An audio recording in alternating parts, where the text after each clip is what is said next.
من ذلك الإيمان بالقلب والنطق باللسان أن الله إله واحد لا إله غيره ولا شبيه له ولا The Shaykh نظير says, له. لا إله أن الله إله واحد لا إله غيره. That's to this point we're going to take. The Shaykh, he mentions from the Iman is what? من ذلك الإيمان بالقلب والنطق باللسان. It's to what? To believe in your heart, to pronounce it on your tongue. أن الله إله واحد لا إله غيره. There you see. To him, أول واجب is what? لا إله إلا الله. And my brothers and sisters, La ilaha illallah that the Shaykh here mentioned, in which the Shaykh is talking about, is what we call Tawheed, sah? It's called Tawheed. And the Tawheed, my brothers and sisters, when we look at where it occurs from, is two places. Tawheed. When we look at where it occurs from, it's two places. The first one is the qalb and the heart. محلها الاعتقاد. The first form of Tawheed is a certain belief that needs to be in your heart. And this is what the scholars call al-rububiyyah. Believing in your heart that Allah is the only one who created and the only one who sustains and the only one who provides. Meaning you believe in your heart that the actions Allah does, He's unique in it, He's alone in it. No one shares those actions with Him. Creating, sustaining, providing, all of that. Those are actions He does subhanahu wa ta'ala. In your heart you believe they're His. Are we all together, brothers? And the second type of belief of Tawheed is knowing Allah has names and attributes. Allah has asma and He has sifat. He has names: Ar-Rahman, Ar-Rahim, Al-Malik, Al-Quddus, Al-Salam, Al-Mu'min, Al-Muhaymin, Al-Aziz, Al-Jabbar, Al-Mutakabbir. All these names, they're His names subhanahu wa ta'ala. You believe each of those names. The ones that we know and the ones that we don't know. We also believe Allah has characteristics, sifat. Every single name of His has a characteristics in it. But not every characteristic is a name. All of that is i'tiqad. It's what you believe. Are we all together, brothers? This issue of the Tawheed, which is i'tiqad, was not a problem with the people of the time of the Messenger alayhi salatu wasalam. There was no back and forth on this issue. Generally speaking, this was agreed upon. It was a mahallu ittifaq. They agreed with the Prophet on this issue. The thing they disagreed with the Messenger ﷺ on with was what? The second type, which is the Tawheed that occurs from the person's limbs, actions. The actions that you do. Okay? Now it's not what you believe, it's what you're doing. This action of praying and fasting and slaughtering and calling and supplicating to is all done for who? For Allah. Are we all together, brothers?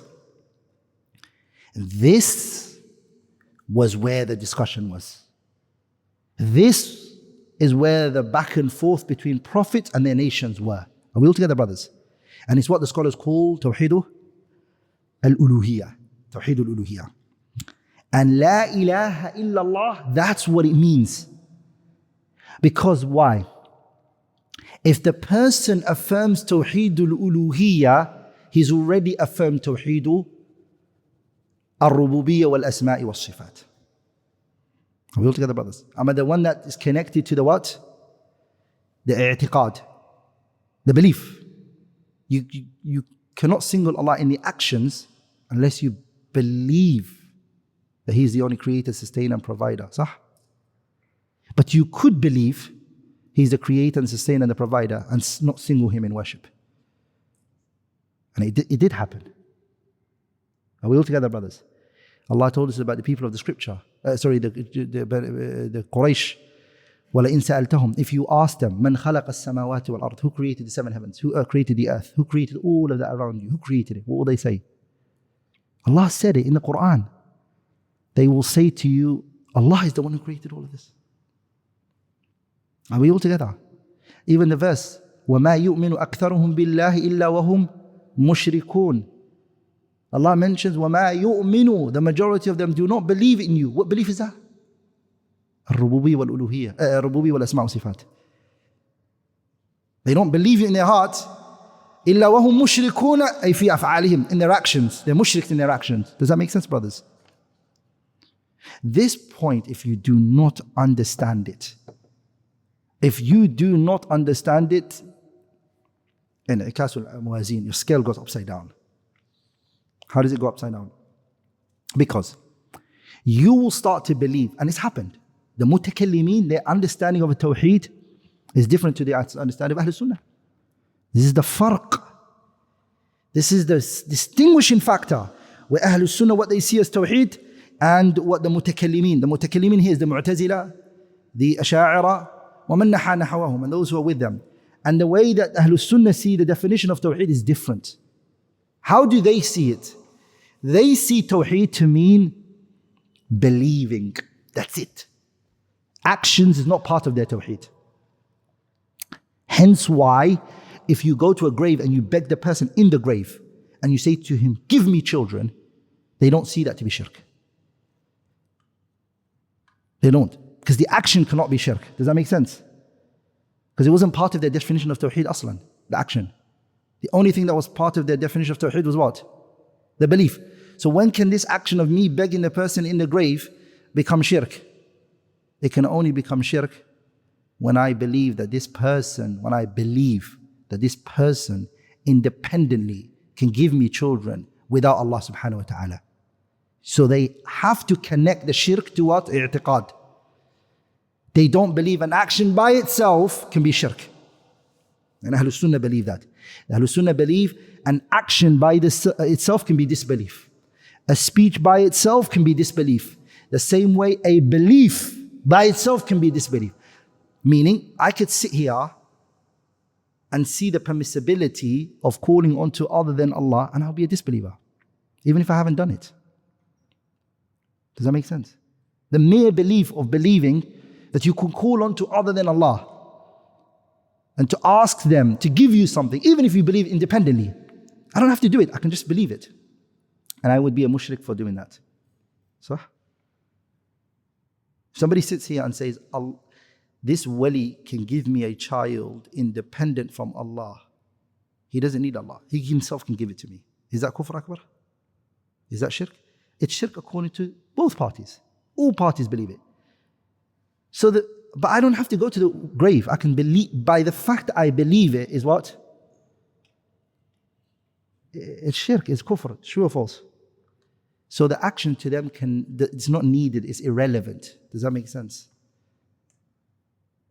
But Ahlul Sunnah believe, no. The action can be shirk akbar. The speech can also be shirk akbar. And also what can be shirk akbar? A belief. Each independently.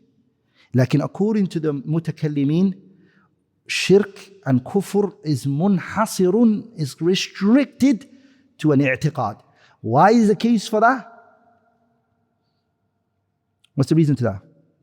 Because of their definition of at-Tawheed. The definition of Tawheed is it's to believe Allah is that, Allah's sifat, and Allah's af'al. Only those three. All of which are i'tiqad. So the thing they have a problem with is Tawheedul Uluhiyyah's discussion. The mutakallimin. This is a mas'ala.